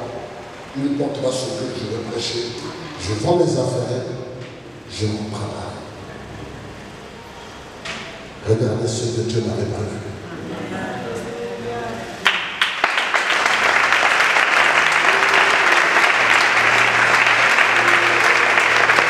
Jusqu'aujourd'hui, mon colis n'est toujours pas arrivé. J'ai appelé Paris fatigué. Je me suis même fâché. J'ai dit, mais comment ça se fait que j'ai appelé mon colis n'arrive pas? Le colis n'arrive toujours pas. Mais le Seigneur avait prévu que tu partais au centre missionnaire, Hermon, pour aller parler à une femme, parler à un homme, changer la destinée de quelqu'un, les introduire dans une certaine dimension. Puisque moi, tu as déversé une capacité. Il dit, ce dépôt ne peut pas rester comme ça. Il faut que quelqu'un puisse prendre. Alléluia. Dès que j'ai foulé le Gabon, le même jour, j'ai publié que je suis à Libreville. La première personne à m'écrire, c'est le révérend. Il me dit, grand homme, après 7 années d'absence, tu es là? Je dis, oui, je suis là. Il dit, je veux te voir. Dès qu'on a fini, j'ai appelé mon épouse. Je dis à un ange bizarre de la ville qui m'a appelé. Cet homme est parmi les portes du Gabon. C'est un homme en qui nous croyons, nous avons vu et nous entendons Dieu parler dans sa bouche. C'est un homme puissant, un homme fort. Mon épouse était dépassée. Elle me dit, chérie, prions, avec sa voix douce. Chérie, prions. Je dis, chérie, on va prier. Comme on a l'habitude de prier d'une certaine heure avant de dormir, même quand je suis loin au téléphone, on fait des prières. On a prié. Je ne sais pas ce que Dieu mettait dans le cœur de cet homme, ça faisait que s'accélérer. Il me dit, oui, moi je te parle. Je dis, je n'ai pas encore de programme, il dit, tu vas commencer chez moi. Tu veux pas voir?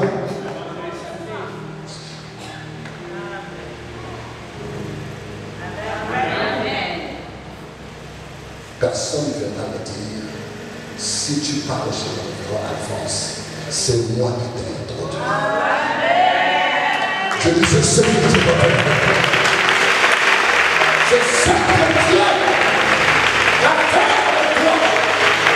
Si tu te retrouves dans le gouvernement, ça ne sera pas la main d'un homme.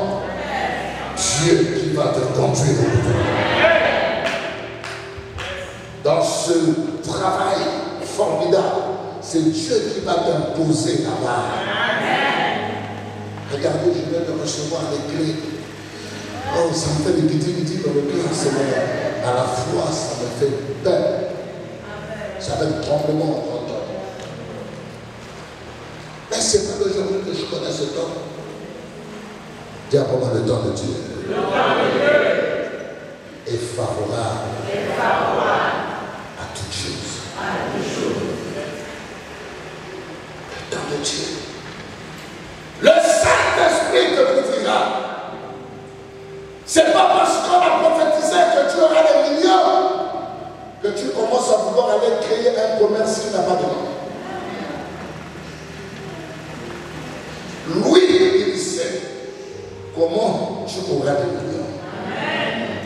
Attends qu'il te dise, qu'il te montre comment des millions viendront. De force. Est-ce que je parle à l'église? Quand on dit je suis bouleversé, je suis bouleversé. Et là, c'est pendant que je parlais avec l'agence, je dis, et là j'étais obligé de changer un peu le temps parce que j'ai compris qu'ils avaient trop crié. Je dis, mais c'est comment avec mon colis? Depuis là, il est toujours. Oh, mais c'est clair. Ton colis est finalement là. Ben, c'est encore au niveau du frère, on est en train d'accélérer avec la procédure douanière. Alléluia. Donc, il faut peut-être attendre mercredi ou jeudi. Et c'est la période où je suis en train de vouloir partir. Alléluia. Alléluia. J'ai dépensé 6 000 € pour acheter toute cette marchandise. 6 000. Ben, le Seigneur me dit, en ce qui concerne mon œuvre, je sais comment je vais la bâtir. Si tu souhaites te vendre des sacs et des costumes, tu le feras peut-être après. Mais moi j'ai un autre plan pour toi. Je bâtirai mon œuvre. Ce sont des signes qui me fortifient, qui me poussent à demeurer dans la présence du Seigneur, à dire Dieu, tu n'as pas changé. Arrêtez de faire des arrangements. Arrêtez d'aller plonger les mains dans les choses qui ne glorifient pas Dieu. Arrêtez de presser Dieu. C'est comme ça que la plupart parmi vous, vous avez embrassé les Ismaël. Et pourtant Isaac était prévu à arriver. Alléluia. Amen. Faisons attention. Je suis en train de conclure par cette exhortation pour fortifier un cœur. Dire à l'Église, Dieu est Dieu. Dieu est Dieu.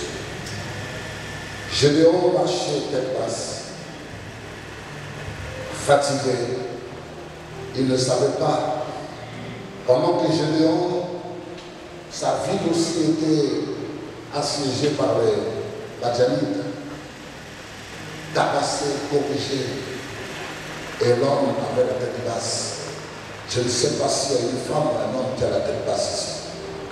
Démoralisé par une situation, par un problème, secoué par la famille, secoué par, je ne sais pas, sur le plan professionnel, je ne sais pas dans quel domaine. C'est alors Dieu décide de visiter Gédéon. Mais écoutez le langage de Dieu. Vaillant héros. Hein? Comment? C'est comment, pasteur?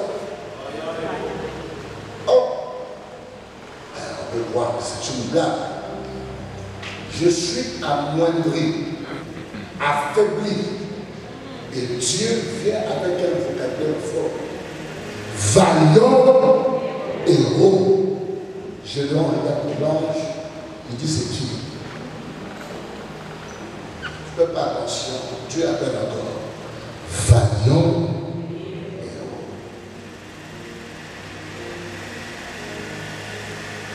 C'est pas ce que tu vois. C'est pas ce que tu vis. Pendant que tu as la tête basse, la tête blessée, Dieu voit ta tête élevée. Amen. Là où tu te dis en bas, Dieu te voit en haut. Amen. Là où tu dis que c'est fini, c'est là que Dieu accélère avec le processus de ta bénédiction. Là où il n'y a personne pour changer les choses, c'est alors que Dieu commence à dépêcher les anges pour venir te fortifier, pour te dire il y a quelque chose de grand que je ne peux pas pour toi. Tu ne savais pas que la note là devait être signée. Je ne savais pas que le poste pouvait être donné. Mais Dieu savait à quel moment la note devait sortir ou elle va sortir. Vaillant héros. Et quand Gédéon entend ces paroles, il commence à se justifier. Mon pays a cédé, il y a des gens qui nous menacent, la sorcellerie dans la famille, je ne dors pas bien, les bouches de nuit. Toutes les requêtes que vous partagez dans le bureau là. Il y a des gens qui peuvent te partager. Faire la même requête 50 fois. Premier point. 10 points, 20 points, 30 points, 50 points. Et tu lui donnes une étude. Demain, quand tu vas revenir, il te reprête la même chose. On ne va pas se fatiguer. À vous, c'est notre travail. Alléluia. Gédéon s'est justifié, parler. Ma famille est la plus petite de Manassé, et moi-même je suis le plus petit de ma famille. Et moi. Dieu revient encore vaillant. Dis après moi, je suis fort. Je suis fort. Dis, je suis grand. Je suis grand. Je suis en haut. Je suis en haut. Change ta façon de te voir. Amen. Change ta façon de te considérer. Amen. Change ta façon de penser. Est-ce que je parle à quelqu'un? Amen. Dieu commence à nous fortifier. Dieu n'a pas donné quelque chose, il n'a pas donné les grandes révélations. Vaillant héros. Donc quand Dieu venait vers Gédéon, il ne venait pas vers quelqu'un qui est en train de mordre la poussière et de romper. Si c'est ce que tu traverses, dans le plan de Dieu, c'est la finalité qui compte. Finalité. Il sait où tu vas arriver. Ce n'est pas ce que tu traverses. Vaillant. Alors Gédéon va se saisir de l'occasion. Il va dire, si c'est toi qui me parles et qui continue à m'appeler vaillant héros, donne-moi un. Donne-moi quoi? Je m'ai compris. Oh, l'église. Oh, Hermon. C'est lui qui demande le signe à qui? À qui? Il a demandé le signe à qui? À Dieu. Alors, qu'est-ce qu'il va dire à Dieu? Je rigolais avec l'homme de Dieu au bureau en parlant encore de ça. Il dit à Dieu, attends-moi. Je vais chercher mon offrande. Je vais chercher quoi? Chercher mon offrande. Mais le signe, ce n'était pas seulement l'offrande qu'il partait chercher. Le signe était que Dieu demeure là où il a trouvé, qu'il soit toujours là. Amen. Et c'est quelqu'un de bon. Amen. Il dit à Dieu, là, moi je vais aller chercher. Mais toi, à ton moment, ne disparaît pas. Et si quelqu'un veut que Dieu soit toujours présent dans sa vie, nous avons besoin de la présence permanente de Dieu dans nos vies. Alléluia. La présence permanente de Dieu passe par ses principes. Il dit, je vais chercher mon enfant, toi attends-moi. Dieu l'a attendu. S'il avait dit à Dieu, je vais chercher, aller m'occuper de mes enfants, après je vais revenir, je vais lui parler comme Jésus a parlé à ce monsieur-là. Laisse les morts enterrer les morts. Mets-toi sous moi. Il dit, attends-moi, je vais chercher mon sacrifice. Dieu a respecté sa parole. Alléluia. Quand il apporte son offrande, la Bible dit, Dieu a fait ce qu'il avait à faire. Ils ont brûlé le sacrifice. Ils ont fait. Mais pendant la nuit, dites-moi pendant la nuit, dites-moi pendant la nuit, dites-moi pendant la nuit. Mais pourquoi tout ce temps-là, Dieu ne venait pas pour changer ces choses? Et Dieu vient au temps convenable. Amen. Quand l'homme entre dans les principes de Dieu, c'est alors que la bouche de Dieu va faire croire. Il commence à lui révéler maintenant la sorcellerie de l'art. Hein, la sorcellerie de l'art. Je n'ai pas compris la sorcellerie de l'art. Il dit ce qui se passe là, c'est parce que dans la maison de il y a